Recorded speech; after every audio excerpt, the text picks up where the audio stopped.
35e anniversaire de l'assassinat du capitaine Thomas Sankara, la commémoration qui a eu lieu ce week-end a été présidée par le président de la transition, le capitaine Ibrahim Traoré.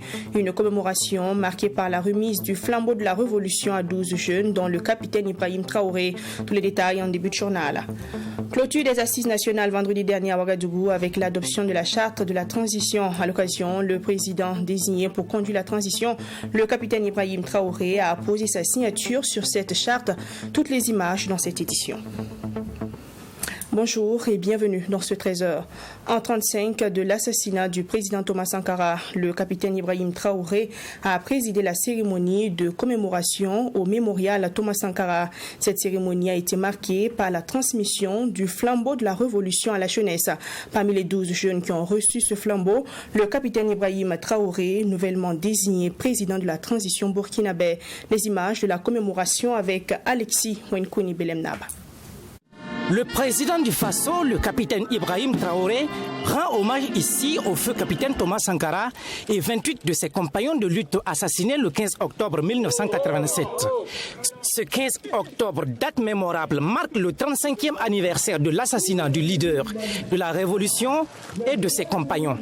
En cette journée commémorative, le président du Faso, les compagnons de lutte des illustres disparus, les familles, connaissance, sans oublier la jeunesse. Bref, ils sont tous présents ici en ce lieu plein de symboles. Une occasion donnée au président du comité international du mémorial Thomas Sankara pour inviter la jeunesse à se mobiliser autour du président de la transition pour le combat qu'il entend engager pour la sauvegarde et la restauration du Burkina Faso. Il a reçu ici le flambeau que nous avons remis symboliquement à 12 jeunes, pour marquer la transmission des valeurs de la révolution démocratique à la jeunesse qui vient. Parce que nous sommes les anciens, nous sommes appelés à disparaître. Ceux qui sont aujourd'hui les jeunes sont aussi appelés à disparaître et ils vont passer le flambeau à d'autres personnes. Ce flambeau comprend les valeurs d'intégrité, de courage, de patriotisme et cela doit être entretenu et doit servir à tous les niveaux. Quel que soit le village où vous êtes, parmi les 8000 villages, vous êtes armés pour faire face à l'ennemi. En plus du président du Faso, le flambeau de la révolution qui représente les valeurs de l'intégrité, du patriotisme et du courage a été remis à 11 autres jeunes, dont un pionnier de la révolution. Les souvenirs demeurent toujours douloureux, mais l'espoir d'un Burkina meilleur est certain.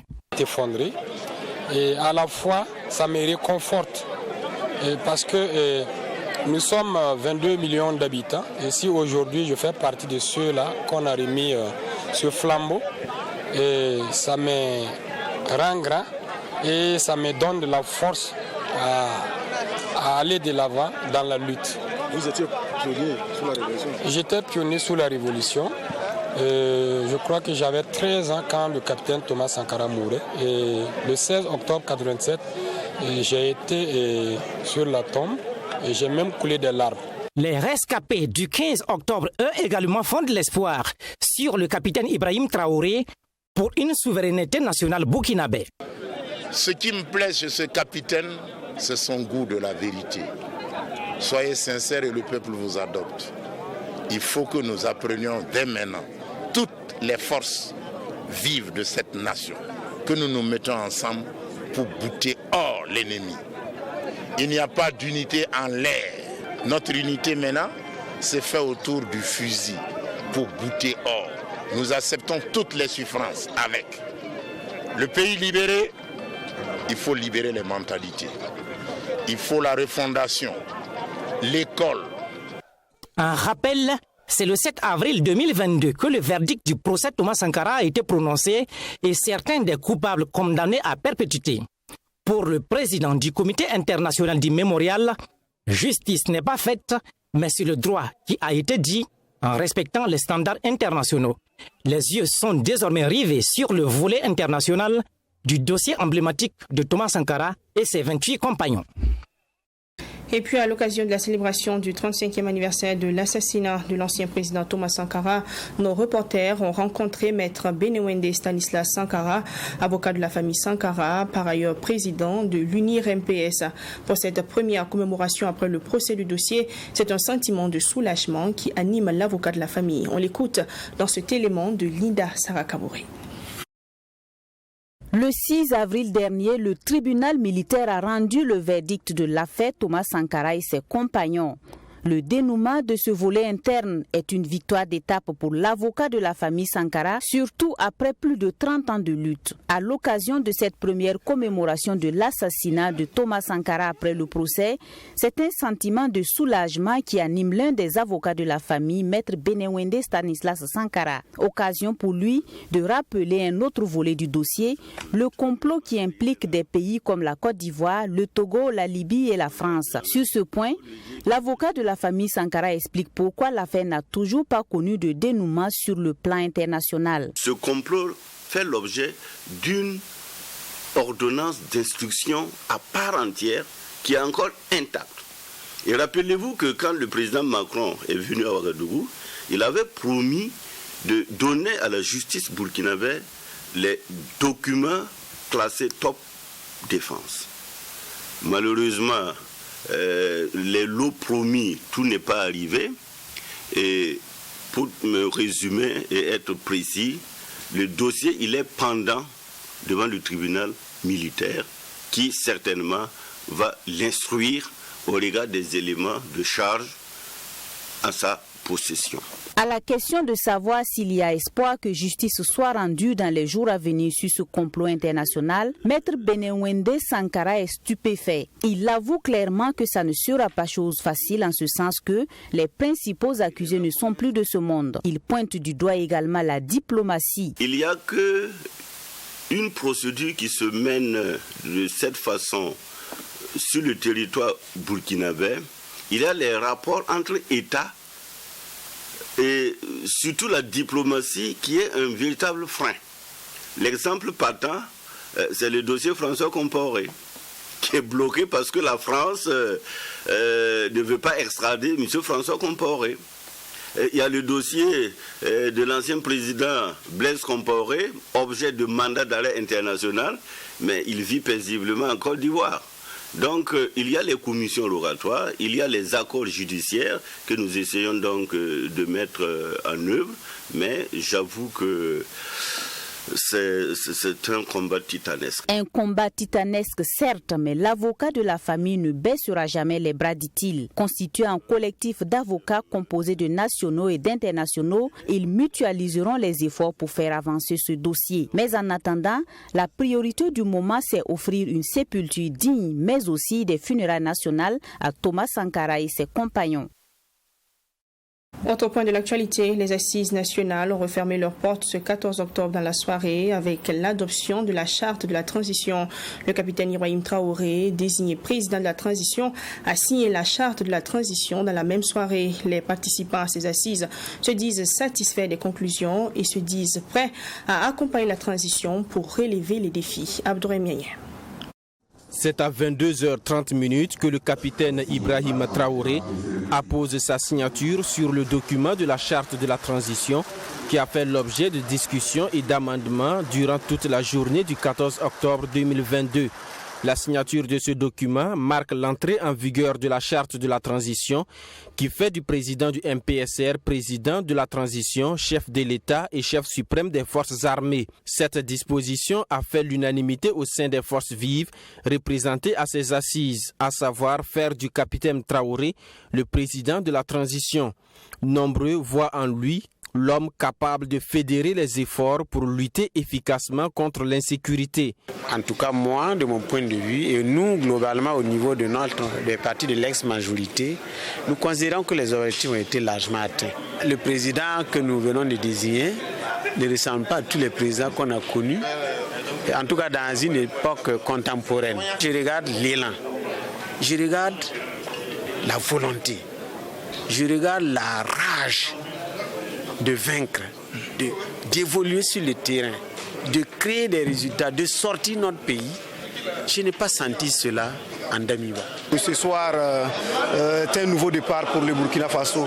Vu les masses populaires qui sont sorties massivement pour demander que le chef d'État soit Ibrahim Traoré et qui est déjà un acquis et un fait, c'est une énorme joie pour nous, la jeunesse du Burkina Faso. Et nous pensons que les aînés vont pouvoir, avec une envie de revoir le Burkina Faso remettre sur les rails, nous accompagner le président de la transition pour une sortie favorable de notre pays, de toutes les situations dans lesquelles il traverse. La charte de la transition qui vient d'être adoptée prévoit 3 organes de la transition, à savoir le président de la transition, le gouvernement et l'Assemblée législative de transition. Les participants disent repartir satisfaits du consensus trouvé pour la conduite de la transition qui est prévue durer 21 mois. Aujourd'hui donc, l'heure est au travail et c'est le moment pour nous de lancer un appel au peuple burkinabé afin qu'ils s'unissent autour de la personne du chef de l'État afin qu'ensemble on puisse relever les gros défis qui s'imposent à notre nation. La volonté du peuple a parlé, je dirais, et donc tout le monde souscrit en tout cas à la volonté du peuple. Et c'est une autre histoire du pays qui est tourné et nous sommes tous conscients à la tâche et chacun doit jouer sa partition afin que la paix et la sécurité règnent dans ce pays. Après la désignation du président de la transition, la prochaine étape, c'est la nomination du gouvernement de la transition et la désignation des membres de l'Assemblée législative de transition. En attendant, les participants aux assises nationales invitent les populations à soutenir la transition pour la restauration de l'intégrité du territoire.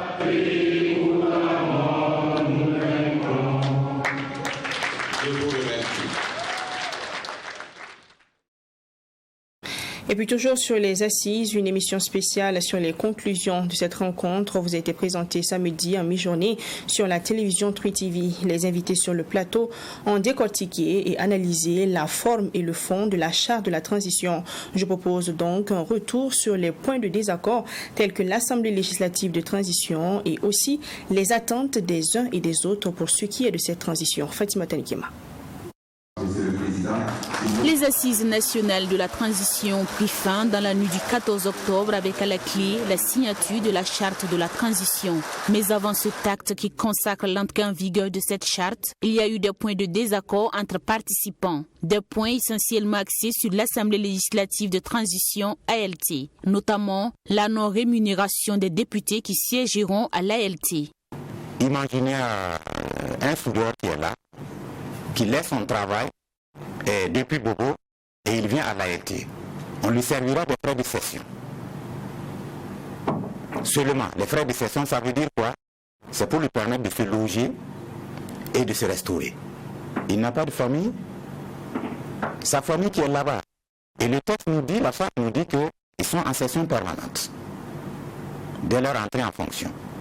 Ça veut dire tous les jours, en principe, ils sont là pour un travail.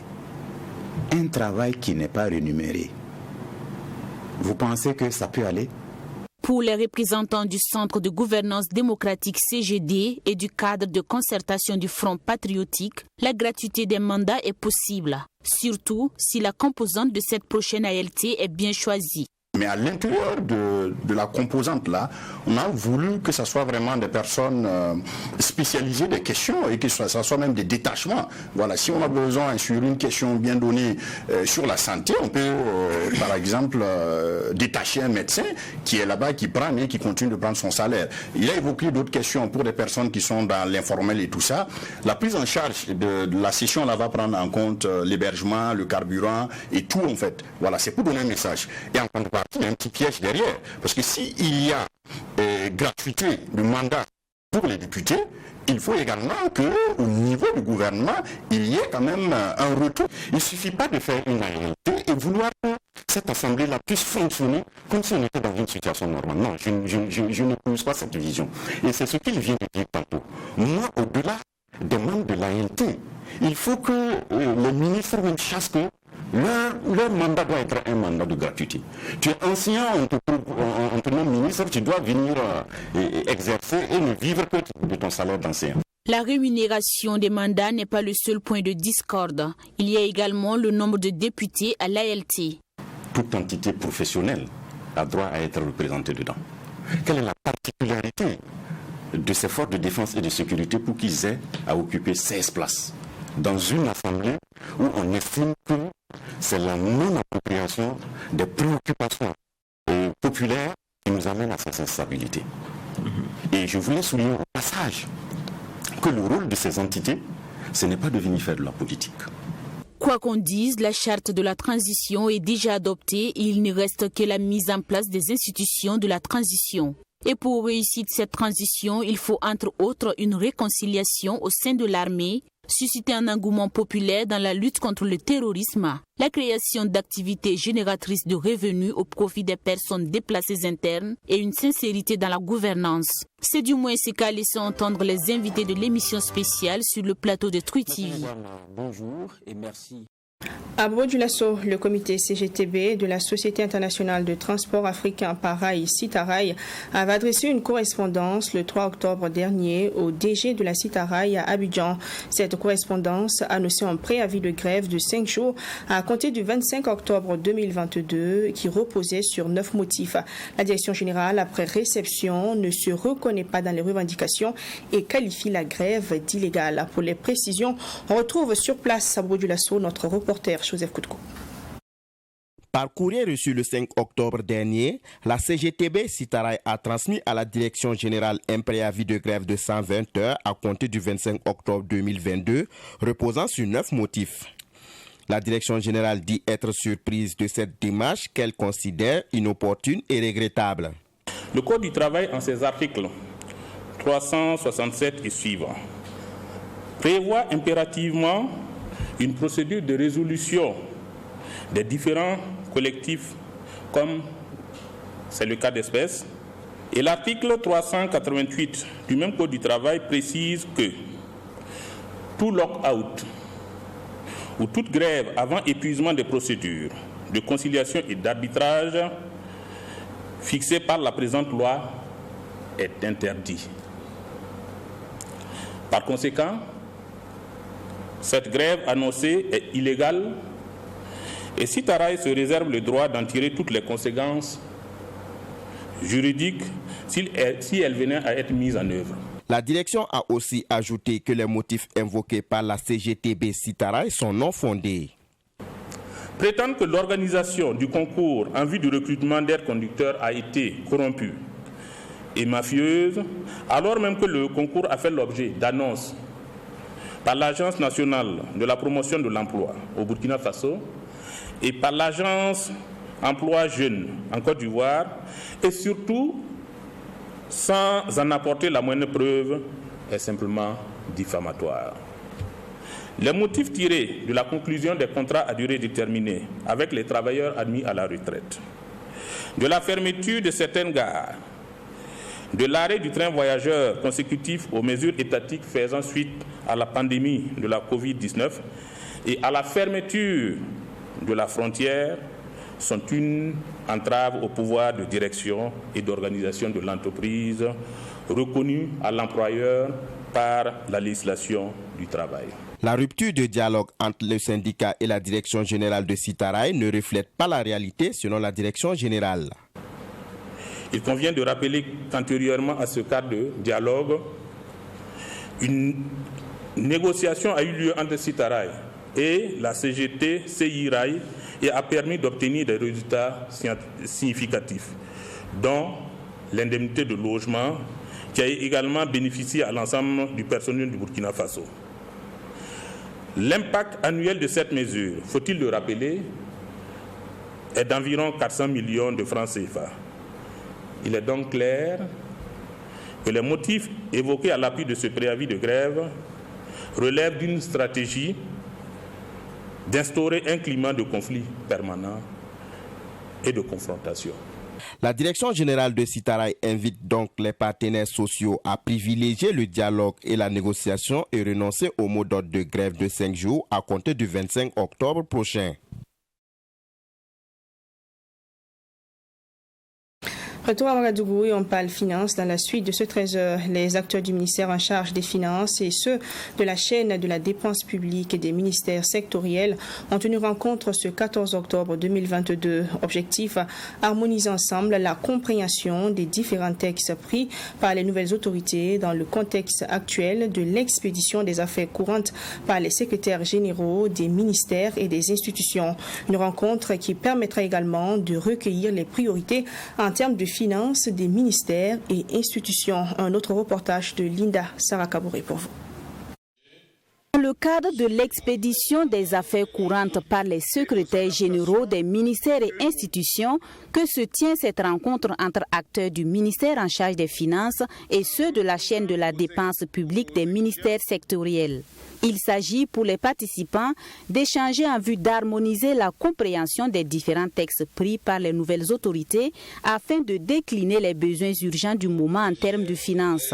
Ces échanges ont porté sur les textes qui réglementent les orientations budgétaires pour le reste de l'année 2022. Il s'agira en particulier d'échanger sur la circulaire 2022-019-24 MEF-PSG-DGB DEB du 12 octobre 2022 relative aux orientations pour l'exécution du budget 2022 dans le cadre de l'expédition des affaires courantes, le dispositif d'accompagnement des sectoriels pour la mise en œuvre des activités prioritaires pour le reste du trimestre, la circulaire numéro 2022-1930 MEF-PSG-DGCMF de la même date relative à la clôture des opérations budgétaires. Le directeur général du budget a profité de l'occasion pour rappeler les obstacles de l'année quant à l'exécution des besoins en termes de finances au sein des ministères, d'où l'importance de ces travaux. L'année 2022 a été marquée par des difficultés dans le démarrage de l'exécution du budget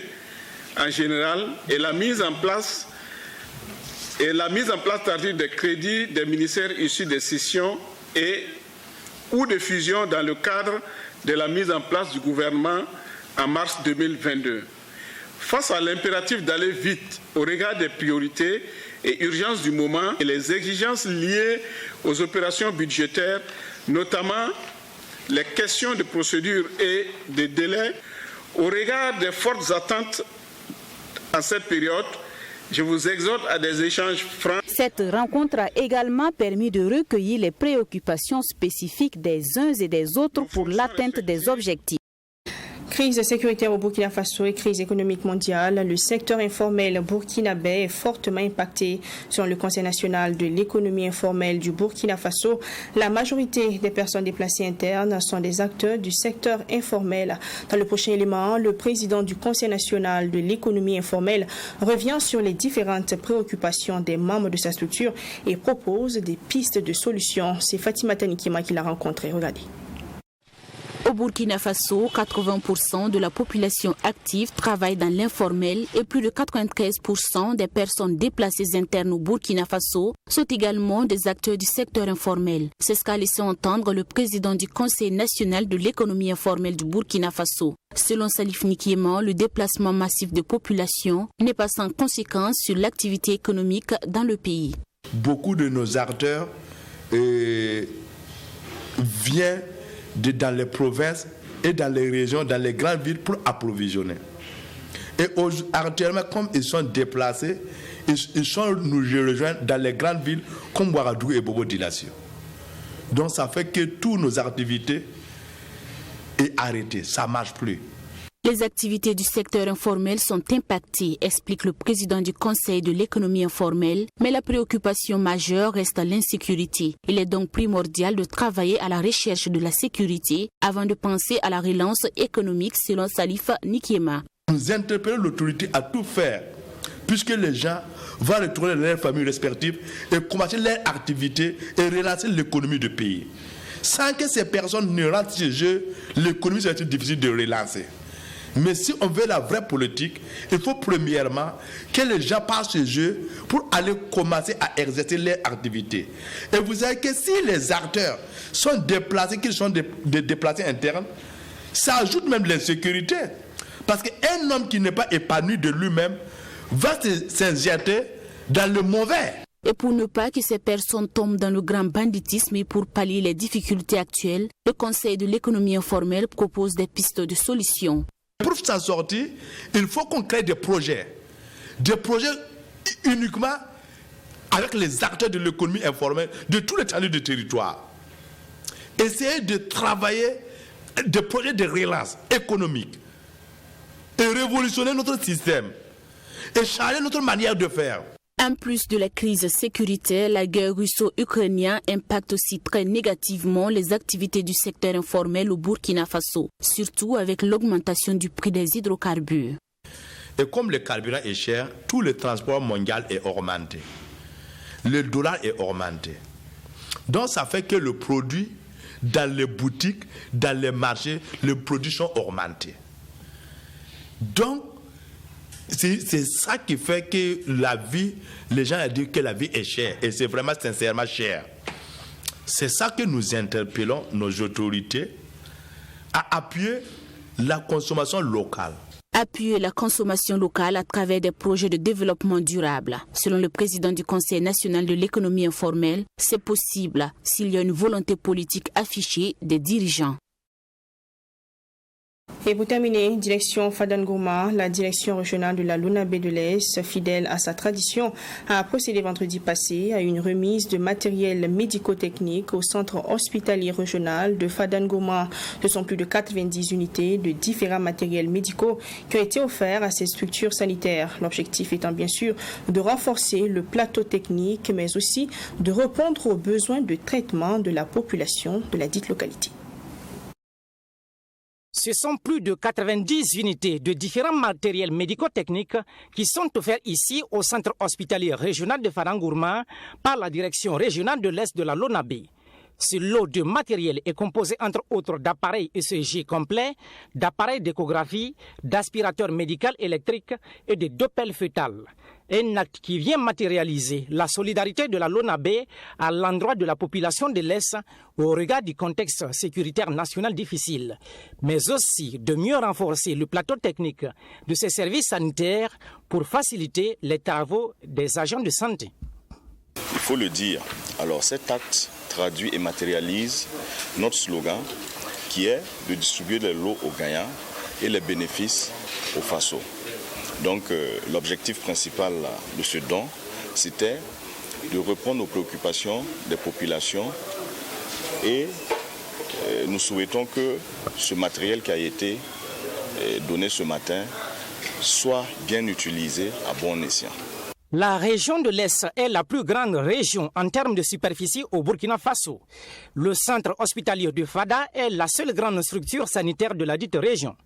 Elle a 6 districts sanitaires avec un faible plateau technique pour la prise en charge des malades qui sont référés parfois dans ce pôle technique de santé. Nécessité s'imposait donc de renforcer ce CHR en matériel médico-technique au regard des missions assignées aux agents de santé. Quand le plateau technique au niveau des formations sanitaires périphériques, au niveau des CM et des CMA, n'arrive pas véritablement à prendre en charge les patients, ces patients-là sont référés à notre niveau.